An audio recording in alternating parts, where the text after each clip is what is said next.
Assalamualaikum warahmatullahi wabarakatuh. Ila hadratin Nabil Karim Mustafa Rasulillah sallallahu alaihi wasallam. Syaulamul Fatihah. A'udzubillahi minasyaitonir rajim. Bismillahirrahmanirrahim. Alhamdulillahi rabbil alamin. Ar-Rahmanir Rahim. Maliki yaumiddin. Iyyaka na'budu wa iyyaka nasta'in. Ihdinas siratal mustaqim. Siratal ladzina an'amta 'alaihim ghairil maghdubi 'alaihim waladdallin. Amin. Nahmaduhu wa nasta'inuhu wa nastaghfiruhu wa na'udzu billahi min shururi anfusina wa min sayyiati a'malina. Man yahdihillahu fala mudilla lahu wa man yudlil fala hadiya lahu. Nashhadu an la ilaha illallah wahdahu la syarika lah wa ashhadu anna Muhammadan abduhu wa rasuluh. Subhanaka la ilma lana illa ma 'allamtana innaka antal alimul hakim. Allahumma iftah alaina hikmataka wa anshur alaina min khazaini rahmatika ya arhamar rahimin. Yang dihormati ahli jawatan kuasa surau An-Nur, para hadirin hadirat yang dihormati sekalian. Alhamdulillah, dengan izin Allah SWT serta taufik dayanya dapat kita bertemu kembali dalam pelajaran tafsir Al-Quranul Karim dalam surah Taha.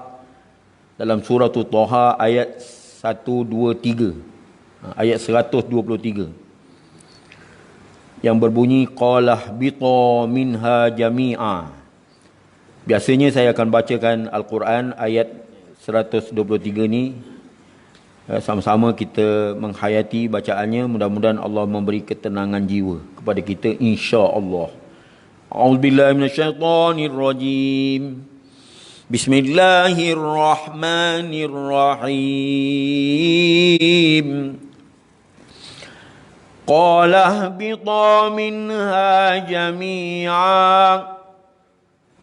قال اهبطا منها جميعا بعضكم لبعض عدو فإما يأتينكم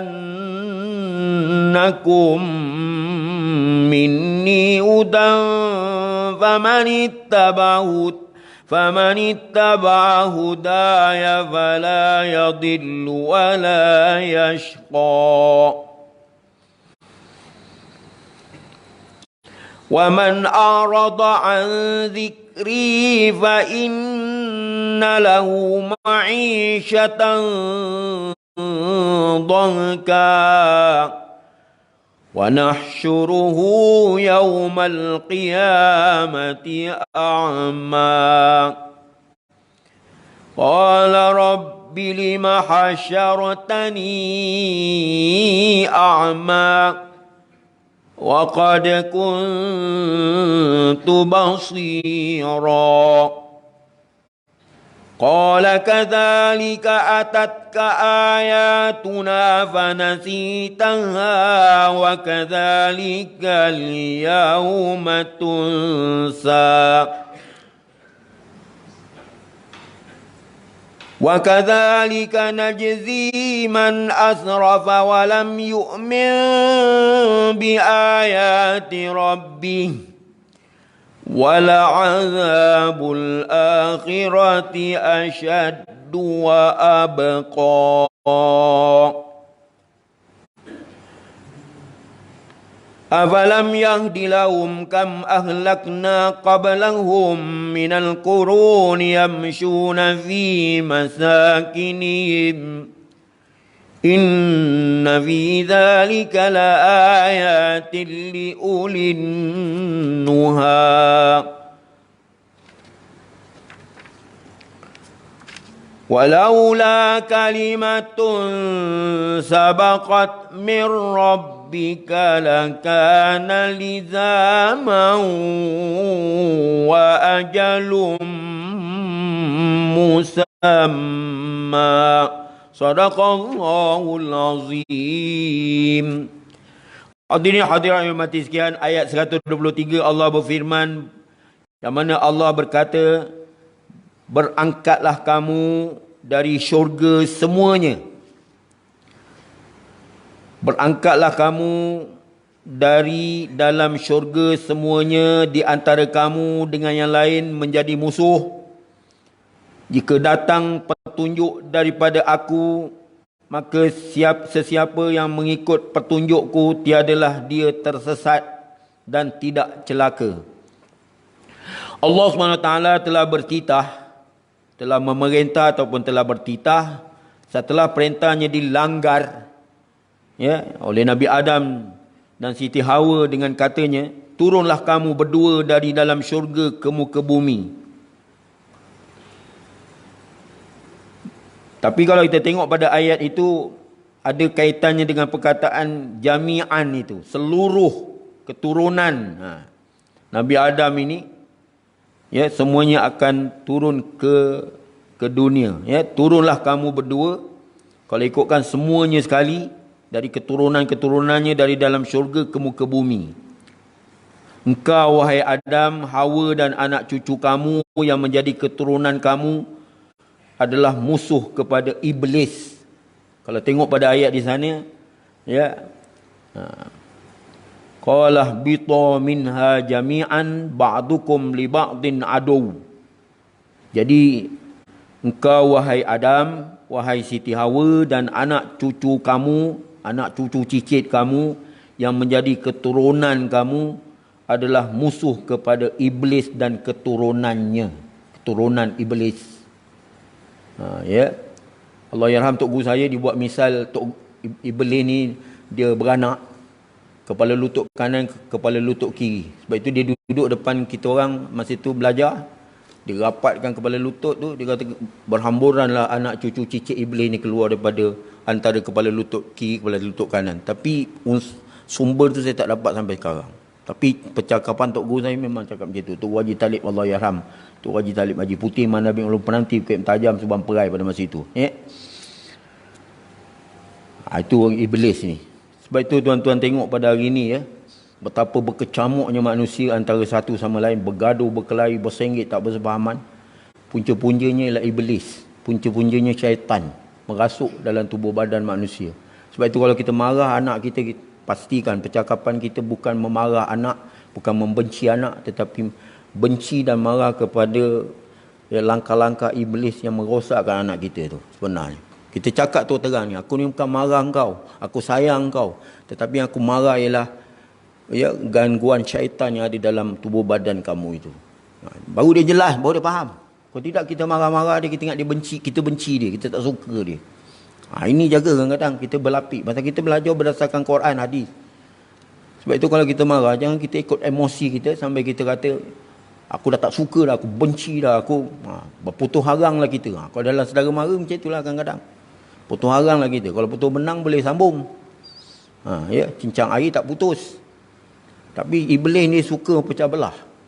Suka dia mengadu domba. Dia suka dia provokasi kita. Dia ganggu gugat kehidupan rumah tangga kita, anak, isteri, rumah tangga. Kadang-kadang kalau jin kafir, jin Islam tu, kita tak nampak dia, tapi dia boleh menyelinap dalam darah, berenang-renang dalam darah. Na'udzubillah min zalik. Kalau boleh 7 keturunan kita dikerjakannya. Betul. Sebab itu kita ni nak kena ada kekuatan dalaman kita, seperti zikir, wirid, doa, baca Quran. Rumah kita selalu buka ayat Quran, selalu dengar Quran. InsyaAllah mudah-mudahan selamat. Ini kita bagi jalan-jalan keluar. Jalan-jalan keluar daripada gangguan syaitan iblis ni, kita sendiri kena beramal. Kita tak boleh harap orang lain. Ustaz doakanlah saya, Tok Guru doakanlah saya. Tak boleh, tak memada.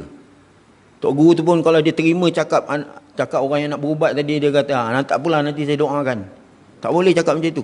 Engkau pun kena berdoa juga. Engkau kena beramal juga. Aku berdoa, aku dengan Allah Ta'ala. Tapi antara engkau dengan Allah Ta'ala, begitu juga. Kena jaga, kena bagi tahu. Kalau tidak dia kata, ini berkat Tok Guru doa lah ni. Dan sebenarnya Tok Guru tak ada memberi bekas, tak ada memberi kesan. Melainkan dengan izin Allah. Sebab itu tuan-tuan dalam akidah kita, akidah Sunnah wal Jamaah, kita kena jaga-jaga dalam akidah kita, takut kita bersandar kepada makhluk, menyebabkan kita jadi syirik kepada Allah Subhanahu Wa Ta'ala. Sebenarnya Allah yang melepaskan kita kata cengkaman Kalau tuan-tuan boleh pergi kedai cari doa angin ahmar tu baca. Doa angin ahmar tu. Pasal sejarah doa angin ahmar ni, anak cucu Rasulullah, saya tak pasti, sama Hasan Husin, hidungnya berdarah. Kemudian tu malaikat turunkan baca doa angin ahmar ni untuk Nabi-Nabi baca kan. Pasal dia ada setengah kata ini pendapat dia akan merawat urat saraf kita. Pasal memanglah urat saraf kita laluan dia kan. Jadi kita bacalah doa angin ahmar tu ulang-ulang. Walaupun tergagap-gagap mula-mula baca, tapi insya-Allah lama-lama jadi lancar. Saya lupa nak bawa contoh bacaan tu. Saya bacakan bukan main laju lagi, kena baca pada air. Insya-Allah mudah-mudahan dapat minum selain daripada baca Yasin, selain daripada nak ada juga amalan-amalan seumpama ini. Kalau tidak nanti macam-macam dia rasuk kita. Dia pecah belahkan rumah tangga. Kadang-kadang kalau kita tengok, kalau kita berubat kadang-kadang dengan ru'yah syar'iyah tu kadang-kadang, kalau kita pergi tengok macam mana dia cakap. Bila jin kafir ke jin Islam ni, kalau jin kafir dia ajar mengucap oleh ru'yah syariah tu, dia ajar. Kau nak mengucap tak? Kalau tidak aku kerja dengan kau katanya. Lepas tu dia pun keluarlah kejap. Kalau orang yang punya badan sendiri tak ada beramal, bila masa dia masuk balik. Habis-habis dia ingat kat pokok cermai, pokok ciku.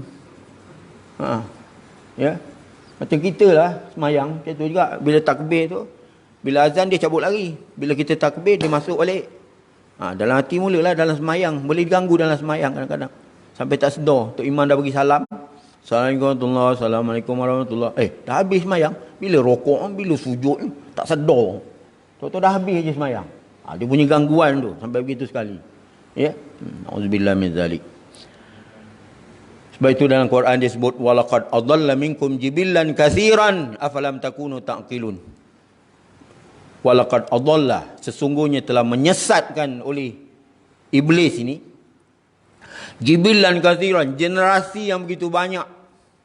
Jibillan katsiran, generasi yang banyak. Kaum Ad, kaum Samud, kaum Sabak, suratul Sabak tu lah, dan cerita suatu Sabak tu. Habis diganggunya. Kehidupan masyarakat kita cuba tengok hari ni. Nak bersatu padu memang payah kadang-kadang, tapi kena ada usaha ke arah kesepaduan macam itu. Bersatu padu, ramah mesra, tolong menolong, bantu membantu, cakap yang baik-baik, cakap yang elok-elok. Semuanya itu dididikkan dalam Islam. Jadi kita terus pada ayat ni balik semula. Allah SWT telah bertitah setelah perintahnya dilanggar oleh Nabi Adam dengan katanya, turunlah kamu berdua dari dalam syurga ke muka bumi. Engkau wahai Adam, Hawa dan anak cucumu yang menjadi keturunan kamu adalah musuh kepada iblis dan keturunan iblis. Masing-masing keturunan mereka menjadi musuh kepada keturunan kamu. Sampai bila-bila? Sampai akhir hayat. Kadang-kadang nak mengucap pun tak boleh kadang-kadang. Kerja kannya. Jadi ini kena tahulah. Sebab itu pelajaran tasawuf ada menyebutkan tentang makayid ataupun tipu daya iblis ataupun tipu daya syaitan. Anta abudallah ka'annaka tarahu fa illam takun tarahu fa innahu yarak. Kamu beribadat kepada Allah seolah-olah kamu lihat Allah. Kalau kamu tak lihat Allah, Allah lihat kamu. Jadi ini walaupun kita tak nampak iblis, dia makhluk gaib, tapi dia boleh mengganggu kita dalam kehidupan kita. Makan, minum, tidur, baring, rumah tangga, keluar masuk rumah semua. Sebab itu nak prihatin lah. Mudah-mudahan sama-sama kita berjaga daripada gangguan iblis ini. Kadang-kadang terpaksa mandi air limau. Pasal limau tu bisa bagi dia. Kadang-kadang macam-macam. Kita buat rawatan sendirilah. Kemudian kata Allah SWT lagi, jika datang kepada kamu petunjuk hidayat yang aku pilih untuk hamba-hamba aku yang berupa agama, yang berupa perutusan para rasul dan kitab-kitab, maka sesiapa yang mengikut petunjuk aku dan beramal dengan petunjuk aku serta tidak menyeleweng daripada petunjuk aku, sesungguhnya di dunia dia akan aku pandu dia ke jalan yang benar, dan di akhirat nanti pula dia tidak akan ditimpa kecelakaan. Tengok, Allah Ta'ala berserta dengan orang-orang yang bertakwa macam itu. Orang yang mendekat diri kepada Allah Ta'ala. Orang yang taqarrub, orang yang beramal, orang yang ya, sentiasa menyerah diri kepada Allah SWT dan mendapat hidayat petunjuk. Itu orang-orang yang ini tidak akan ditimpa kecelakaan, insya-Allah. Ya. Dalam perkara ini Abdullah bin Abbas radhiyallahu anhuma meriwayatkan, menceritakan Allah akan menyelamatkan orang yang mengikuti Al-Quranul Karim. Jadi mulai daripada hari ini kesedaran untuk bertadabbur ataupun mengamati isi kandungan Al-Quran itu adalah dituntut oleh syarak. Pasal ini memandang kepada pandangan ataupun tafsiran yang dibuat oleh Abdullah bin Abbas, anak pak saudara Nabi yang terkenal sebagai pakar dalam mentafsirkan Al-Quranul Karim. Dia kata apa? Allah akan menyelamatkan orang yang mengikuti Al-Quran daripada tersesat di dunia atau daripada kecelakaan di akhirat besok. Kena kembali pada Quran balik semula. Ya. Meneliti setiap kalimat, setiap ibarat, susunan kata-kata firman Allah Ta'ala dalam Al-Quran. Daripada surah Baqarah, suatu Al-Imran, suatu Nisa, 114 surah itu patut diamat-amati sampai akhir hayat kita. Ya, supaya kita terselamat daripada godaan ataupun cobaan iblis tadi. Pasal ini jaminan yang Allah beri kepada kita. Ya. Sambil dia membaca ayat ini. Maknanya sambil Abdullah bin Abbas membacakan ayat ini. Qala bitu minha jami'a ba'dukum li ba'din adu fa imma ya'tiyannakum minni hudan famanittaba'a hudaya fala yadhillu wa la yashqa. Kata Abdullah bin Abbas sambil dibacakan ayat ni. Bila dia terjemah tafsiran ayat tu, terus dibacakan ayat Quran itu. Dan dalam hadis marfu', ini masalahul hadis disebut hadis marfu', ya. Dia kata begini, diriwayatkan seperti berikut. Man ittaba'a kitab Allah hadahu Allah Ta'ala minad dalalati fid dunya wa waqahu su'al hisab yaumal qiyamah. Itu dalil yang dipegang oleh Abdullah bin Abbas tadi. Sesiapa yang mengikuti kitab Allah iaitu Al-Quran, nescaya dia diberi petunjuk oleh Allah Ta'ala daripada tersesat di dunia. Sebab itu zaman kedatangan Al-Quran dulu, kalau berpidato sampai berjam-jam sekalipun, kalau tidak didatangkan dengan dalil Quran, maka puisi ataupun ceramah ataupun khutbah yang disampaikan pada masa itu tidak mendapat perhatian dalam masyarakat jahiliah pada masa itu. Pada awal kedatangan asrun fi sadril Islam tu, zaman awal kedatangan Islam, pemidato-pemidato handalan terdiri daripada kaum Quraisy, apabila berpidato 1 jam, 2 jam, 3 jam, tak ada bermakna kalau tidak mendatangkan dalil-dalil daripada Quran dan hadis. Sebab itu bila sahabat-sahabat ni terkesan dengan iktibas mengambil pengajaran daripada Al-Quran, tajuk-tajuk khutbah ataupun syair-syair mereka semua berlandaskan seperti taat pada mak bapa. Itu dalil-dalil Qurannya ada. Wa qadha rabbuka alla ta'budu illa iyyah. Bercerita tentang syurga, neraka. Baru tersantak pemikiran umat jahiliah pada masa itu. Baru dia terpesona dengan khutbah ataupun syair yang disampaikan oleh pemidato-pemidato handalan mereka. Itu kesan daripada Al-Quranul Karim. Sebab itu kita pada hari ini kalau cakap lah menjejela sekalipun, kalau tak ada dalam Quran hadis, tak ada guna cakap. Pasal apa? Daripada Quran lah, daripada Quran lah kita dapat petunjuk sebenarnya. Sesiapa yang mengikuti kitab Al-Quran, nescaya diberi petunjuk oleh Allah Ta'ala daripada tersesat di dunia dan diselamatkan dia daripada perkiraan hisab, perhitungan yang buruk pada hari kiamat besok. Terhindar dia daripada perkiraan yang buruk. Seterusnya Allah berfirman pada ayat 124. Ini kelebihan kitab ni, dia tak ada panjang hurai, dia tak ada panjang huraiannya, cuma dia fokus pada pengajaran daripada ayat ini sebagai bahan untuk kita bertadabbur pada pagi ini. Lalu Allah berfirman, "Wa man a'rada an zikri fa inna lahu ma'isyatan dhanka wa nahsyuruhu yaumal qiyamati a'ma." Ayat 124. Dan sesiapa yang berpaling daripada mengingati Allah, maka sesungguhnya dia akan mengalami kehidupan yang sempit. Sempit tu ada setengah ayat menyebutkan sempit tu macam kita nak merojul daripada angkasa, pergi melepasi angkasa tu. Kalau tidak menggunakan oksigen, tak menggunakan untuk bernapas, tak boleh. Sempit dada, tak boleh bernapas macam tu. Punya sempitnya. Tak olah macam nak merojul ke langit. Tak boleh nak merojul ke langit. Pasal apa? Tak boleh bernapas. Sempit. Dan sesiapa berpaling tadah daripada mengingati aku, tak nak berzikir, tak nak mengingati Allah, leka, lalai, lara, maka sesungguhnya dia akan mengalami hidup yang sempit, dan kami akan menghimpunkannya pada hari kiamat dalam berkeadaan buta. Buta tuli, buta. Tak dapat melihat. Na'udzubillah min zalik. Janji ni janji baik ke janji buruk? Kalau janji buruk, itu ulama ambil iktibar daripada situ dosa besar. Sebab janji tak baik. Kita ingat zikir tu sunat je kan. Alah sunat, buat dapat pahala, tak buat bukannya berdosa. Tapi kalau tengok janji tak baik macam ni, takkanlah kita kata alah sunat. Ya sunat lah besok. Di akhirat menyesal. Nyawa sampai batang kalkum, tak boleh nak apa. Menyesal lah pada masa itu. Ini punca dia. Di sini Allah mengancam, iaitu sesiapa yang berpaling tadah daripada mengingati mengingati Allah, padahal telah diperintahkan supaya mengenang-enang Allah Ta'ala, dan tidak mahu mengambil tauladan daripada pengajaran Allah SWT, malahan berterus-terusan menyalahi Allah Ta'ala, menyanggah Allah Ta'ala. Nescaya dia akan mengalami hidup yang sempit. Maksud di sini disalahkannya Allah Ta'ala. Yang kau lahirkan aku buat apa katanya? Mengapa tak kau matikan je aku? Dia punya dah sempit kehidupan tu.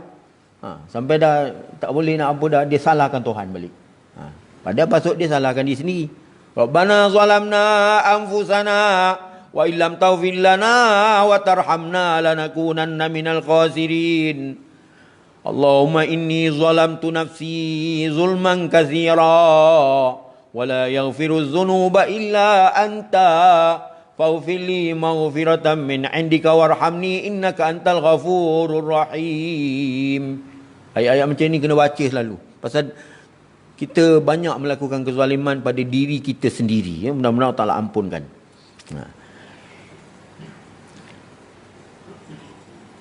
Nescaya dia akan mengalami hidup yang sempit, hidup yang sempit itu dalam Quran disebut ma'isyatan dangka. Ma'isyah tu kehidupan, dangka tu sempit. Yang dirasainya itu iaitu hatinya selalu gelisah. Hatinya selalu dalam keadaan berbimbang-bimbang macam itu.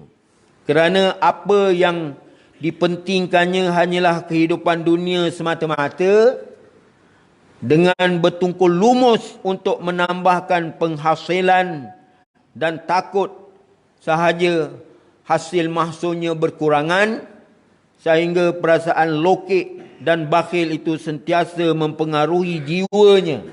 Sempit. Dipengaruhi oleh kebesaran dunia. Sedangkan yang lebih besar ialah Allah. Bila takbiratul ihram, Allahu Akbar, Allah Maha Besar.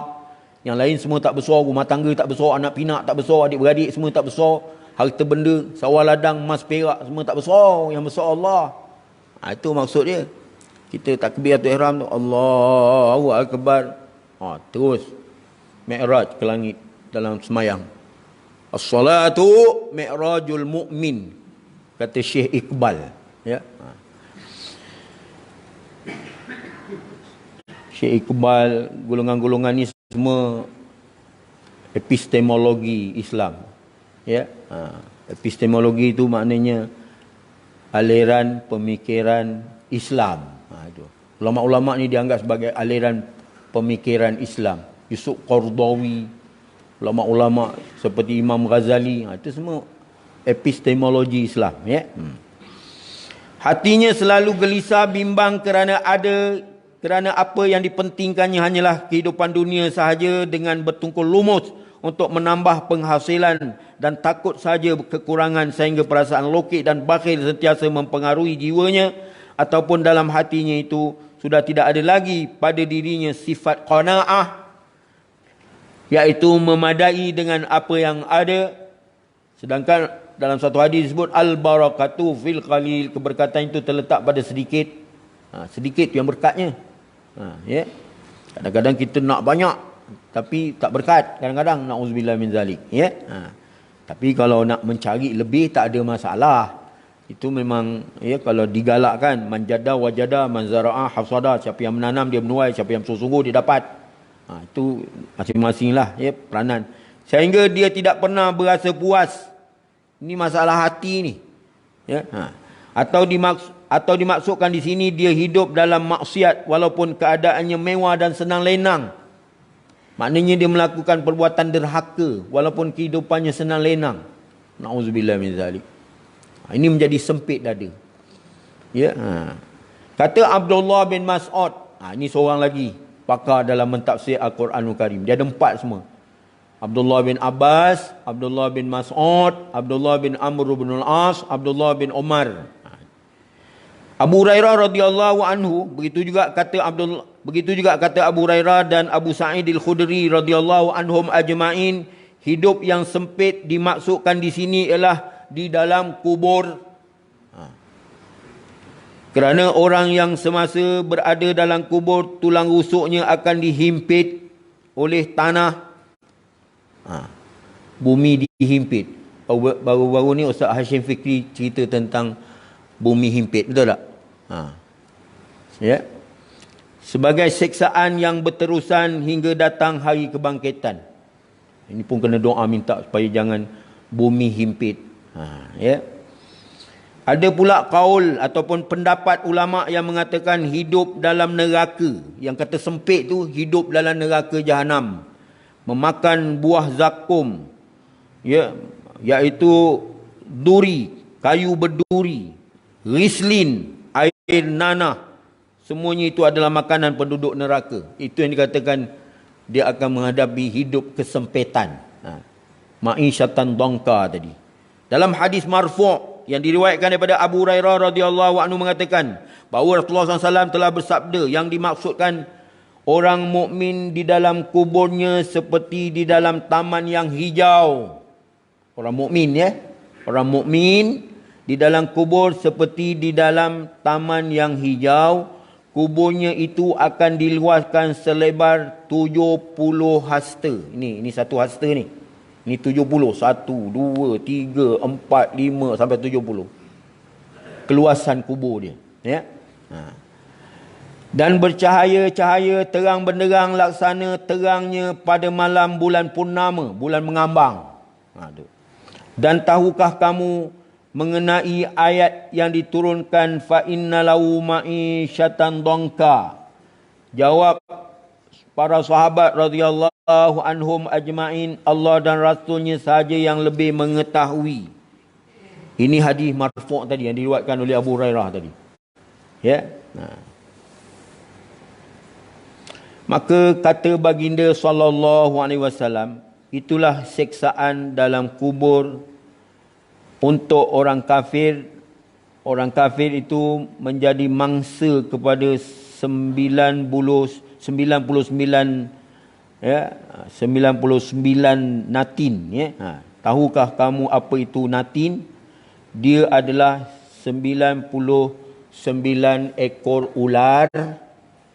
Tiap-tiap seekor mempunyai 7 kepala yang akan menggigit, akan memagut, akan menyembur tubuh badannya dengan bisa, ya, sehingga datang hari mereka dibangkitkan di padang mahsyar besok.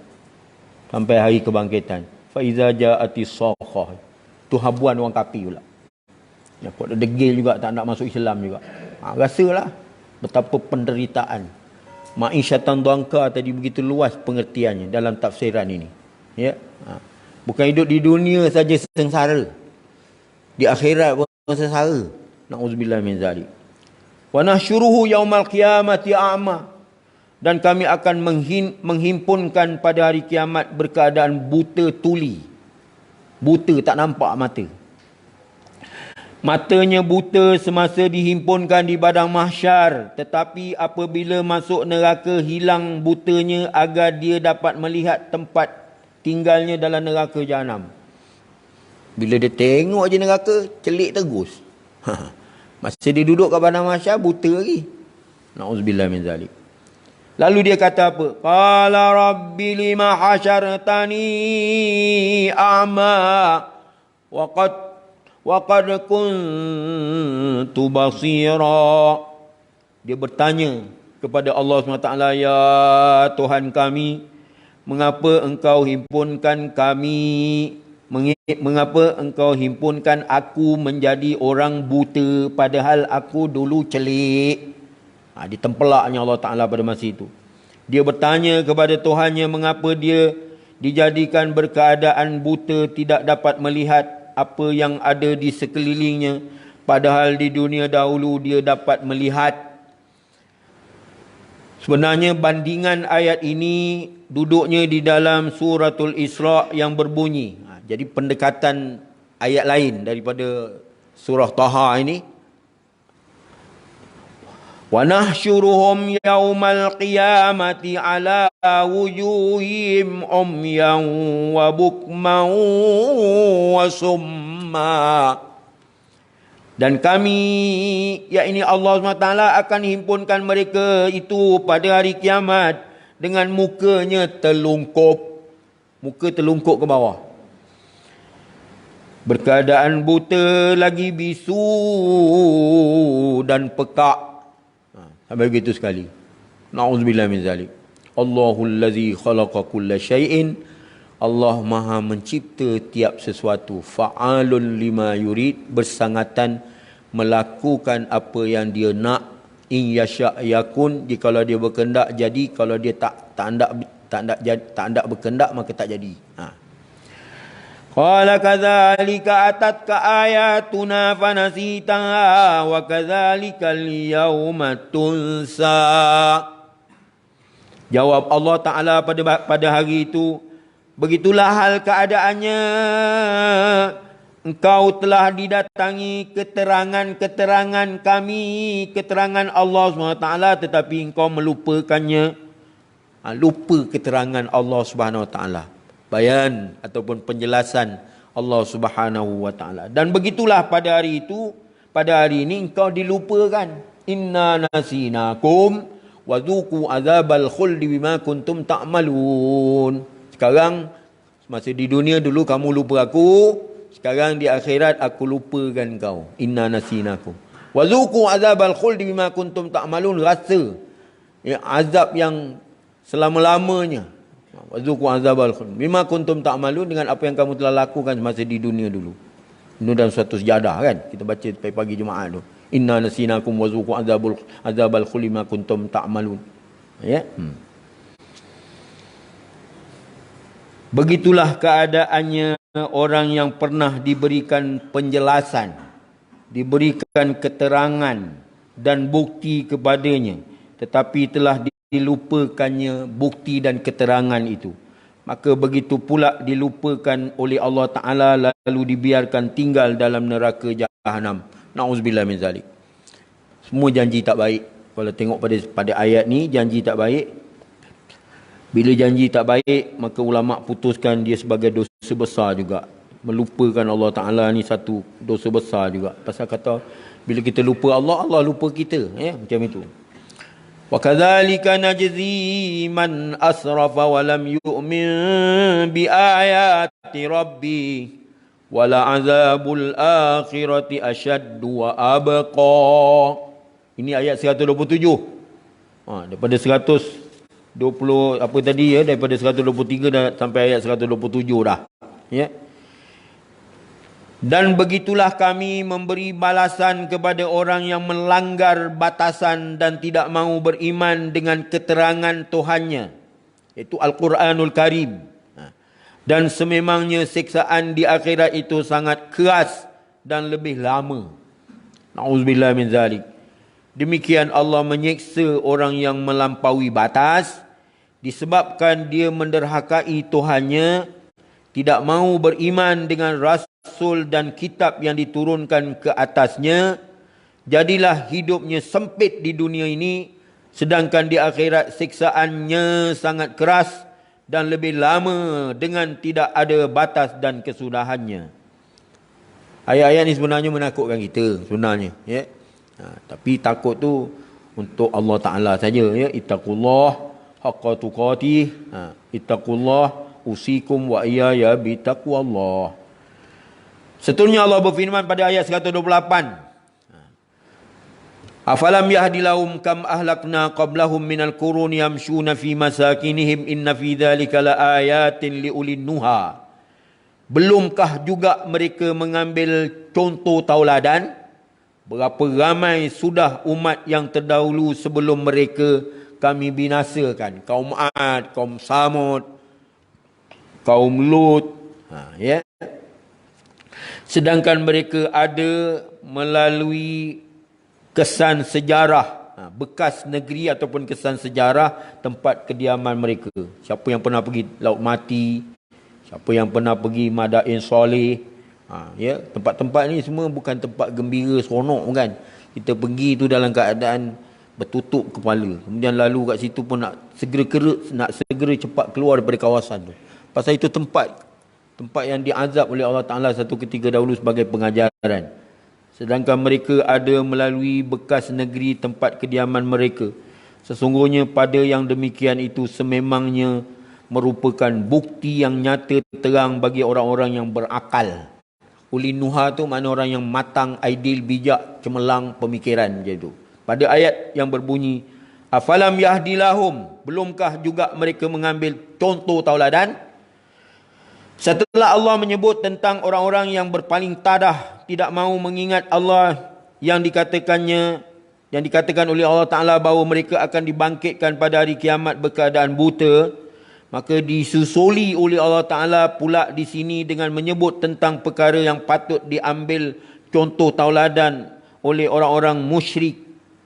Orang musyrik mana orang yang menyembah patung berhala, syirik, musyrikin, ya, mensyirikkan Allah. Inna syirka la zulmun azim, ya. Inna Allah la yaghfiru an yushraka bihi wa yaghfiru ma duna dzalika liman yasha. Ya, Inna Allah la yaghfiru an yushraka bihi. Allah Ta'ala tidak mengampunkan dosa orang yang mensyirik Allah Ta'ala, tetapi mengampunkan dosa yang lain, itu pun jika Allah nak mengampunkannya, ya. Maka disusuli pula di sini dengan menyebut tentang perkara yang patut diambil contoh tauladan oleh orang-orang musyrik kalaulah mereka mahu memikirkannya.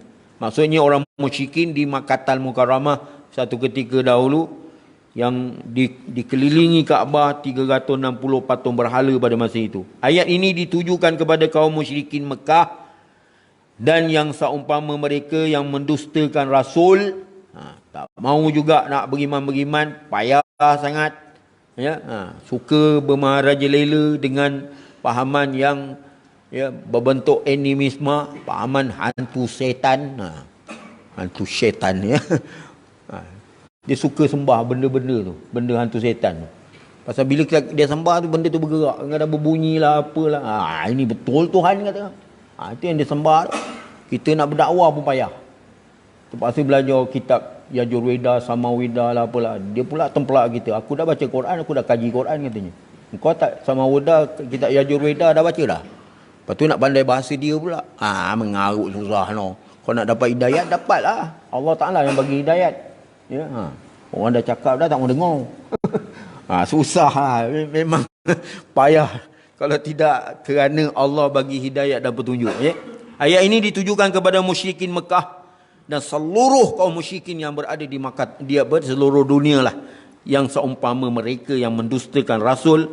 Belumkah juga mereka diberi penjelasan oleh Al-Quran supaya mengambil tauladan daripada perbuatan umat-umat yang mendustakan Rasul pada zaman dahulu. Semalam saya sebutkan bahawa mereka ni sebenarnya dah kenal Tuhan. Mereka ni memang kenal Tuhan, tahu Allah Ta'ala, tahu, kenal. Pasal apa Allah Ta'ala templak, alastu bi rabbikum, adakah tidak aku ni Tuhan kamu? Dia pun jawab, bala, engkau lah Tuhan kami. Tapi bila lahir ke dunia, tak nak, degil, besar kepala, sombong, tak nak terima Al-Quran, tak mau terima apa yang dibawa oleh Nabi Muhammad. Sedangkan channel-channel agama Islam ya punya banyak dalam siaran-siaran alat komunikasi pada hari ni kan. Buka aja pukul 4 subuh TV Hijrah, tengok Baitullahil Haram dipenuhi dengan orang-orang yang tawaf, sa'i apa semua kan. Itu dah contoh tauladan kau tak nak beriman juga. Kau dah degil juga, tanggung besok di akhirat besok. Jadi dia diseksa besok di akhirat besok kerana melanggar perjanjian untuk tunduk kepada Allah Ta'ala. Itu diseksa atas dasar itu. Bukan masalah dia tak sampai channel, tak sampai channel. Sebab itu dalam Quran dia kata apa? Wa in jahadaka ala, jikalau beria mak bapak tadi menyuruh kamu jadi syirik, menyembah selain daripada Allah Ta'ala. Wa in jahadaka ala an tusyrika bi ma laysa laka bi ilmun, sedangkan kau memang jahil, bodoh, tak reti. Ma laysa laka bi ilmun fala tuti'uma, jangan patuh. Pasal kau dah buat perjanjian dengan Tuhan di akhirat dulu. Dia apa, alam barzah, alam malakut dulu, alastu bi rabbikum qalu bala kan. Jadi itu tanggung sendirilah. Salah kau, bukan salah mak bapak. Memang dalam hadis dia kata fa abawahu yuhawidani au yunasirani au yumajisani. Kedua ibu bapa lah yang menyahudikan, menasranikan, yang mengkristiankan ataupun memajusikan. Memanglah yang kau ikut buat apa? Walaupun kau bodoh tak reti sekalipun, jangan ikut.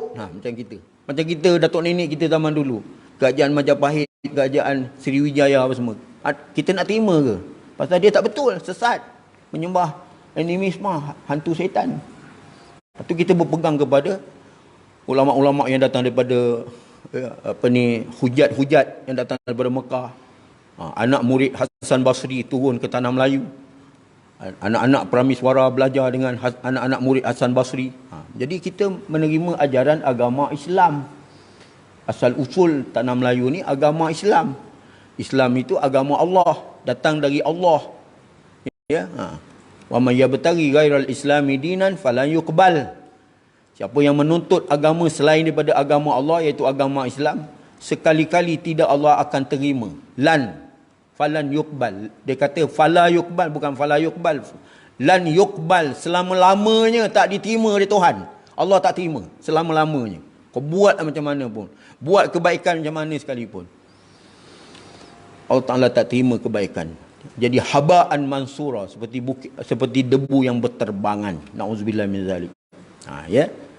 Jadi ini dalam pada kita belajar ni, kita menanam bibit-bibit akidah Ahlussunnah wal Jamaah, memperkukuhkan keyakinan kita kepada Allah SWT dalam menghadapi cabaran hidup, lebih bila kita berada di bulan tempat kita menyemai benih, iaitu bulan Rajab. Ni tengah menyamai benih ni, nak beramal, nak melatih diri pada sekarang lagi. Besok Syaban siram, suburkan dengan menyiram benih-benih tadi. InsyaAllah di bulan Ramadan kita akan mengaut hasil. Ya, hasilnya dalam bulan Ramadan. Jadi kita diajar bukan untuk gopong-gapah, maknanya kita di slow and steady macam itu. Ya. Maknanya kita buat daripada awal lagi. InsyaAllah pada pelajaran yang akan datang kita sambunglah. Ya. Kalau ceramah habis-habis besok nak ceramah apa? Jadi kita tangguh dululah. Ya. Jadi pada ayat 128 nanti kita akan sambung. Tanda kan? Ya. Kalau tak bagi tahu pula besok nak mula dah tak mula-mula lagi. Dah qala musannif rahimahullah taala wa nafa'ana fi darain tang mana? Tanya tang mana? Dah bagi tahu dah. Ini muka surat 128. Apa ayat 128 surah Taha, kita sambung lagi insya-Allah. Panjangkan umur, dipermudahkan segala urusan. Mudah-mudahan kita dapat penjelasan tentang perkara yang berkaitan dengan ayat seumpama ini, menyuburkan iman, Islam dan takwa. Mohon ampun dan maaf kalau terdapat salah dan silap. Wabillahi taufiq wal hidayah. Assalamualaikum warahmatullahi wabarakatuh. Bismillahirrahmanirrahim. Alhamdulillahirabbil alamin wassalatu wassalamu ala asyrafil anbiya'i wal mursalin wa ala alihi washabihi ajmain. Allahumma anfa'na bima 'allamtana. Allahumma fiqna lima tuhibbu wa tarda waj'alna min ibadika salihin. Allahumma a'inna ala zikrika wa syukrika wa husni ibadatik. Allahumma afina min kulli bala'i dunya wa azabil akhirah warfa'anna al bala' wal waba' wal bala' wal riya' wal zina wal ahwa' wal fahsya' ma zahara minha wa ma batan an baladina khassa an sa'iri biladil muslimin amma birahmatika ya arrahimin. Allahumma inna na'udzubika min jahdil bala' wa darkis syaqa' wa su'il qada' wa syamatatil a'da'. Allahumma inna na'udzubika minal baras wal junun wal juzam wa min sa'il asqam. Rabbana 'alaika tawakkalna wa ilaika anabna wa ilaikal masir. Subhanallah bihamdihi subhanakallahumma bihamdika nashhadu an la ilaha illa anta nastaghfiruka wa natubu ilaik. Bismillahirrahmanirrahim. Wal 'ashr innal insana lafi khusr illa alladhina amanu wa 'amilus solihat wa tawassaw bil haqqi wa tawassaw bis sabr. Wa sallallahu ala Muhammad wa ala alihi wasallam. Alhamdulillahirabbil alamin. Taqabbalallahu minkum. Sallallahu ala Muhammad sallallahu alaihi wasallam. Sallallahu ala Muhammad sallallahu alaihi wasallam.